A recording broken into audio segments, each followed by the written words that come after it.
I want us to pray this hour. Ṣùgbọ́n ká tó gbàdúrà, mo fẹ́ ká kọrin kó o dẹ̀ kọ́ pẹ̀lú ìgbàgbọ́ wípé bó o ṣe ń sọ bẹ́ẹ̀ ló ṣe máa rí. Sọ pé àmì bẹ́ẹ̀ ni kò rí o. Àmì mo gba lẹ́tà ayọ̀ o. Àmì ire gbogbo kó wá mi rí o. Àmì o.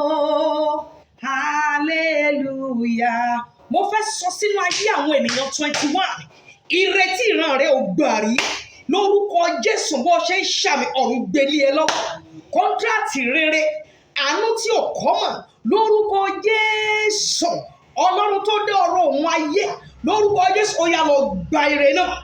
Ibi tí ayé ti sire rẹ pamọ́ sí. Èèyàn 21 tó máa ṣe àmì. Ibi tí ayé lọ sire rẹ pamọ́ sí. Jésù sì rìn, ó sì kọjá lọ sí ibi tí a sin Násárù sí. Ó sì pa á ní àṣẹ. Ó ní kí Násárù jáde wá. Bẹ́ẹ̀ ló jáde.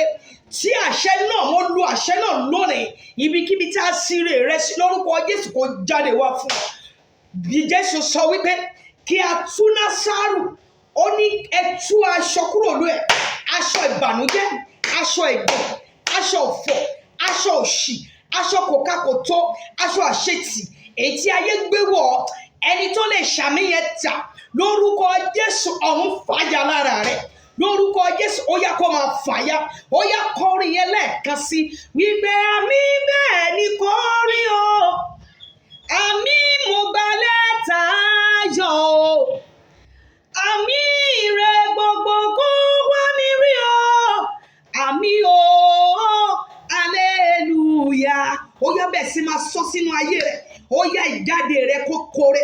Ìwọlé rẹ̀ kó kore wálé. Ibikíbi tó bá lọ kó rojú rere Ọlọ́run, kó rí àánú Ọlọ́run pàdé. Ènìyàn kan tó ju ẹgbẹgbẹ̀rún ènìyàn, èyí tó máa ṣoore tí ò ní béèrè ẹ̀jẹ̀, ọ̀run gbé pàdé ẹ. Àyànmọ́ rẹ lórúkọ Jésù, lórúkọ Jésù kó lọ sọre. Kó dáa fún ẹ láàárọ̀, kó dáa fún ẹ lọ́sàn-án. Àtẹ̀mí àtẹ̀yìn a ò ní fojú sunkún ọmọ. Lórúkọ Jésù a ò ní dopò ọ̀sán gangan. Lórúkọ Jésù mo gbàdúrà.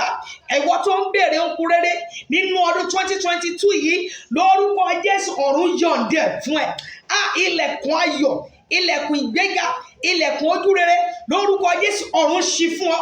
Ó yá túkọ̀ lẹ́lẹ́kẹta pé àmì bẹ́ẹ̀ ni kò rí o.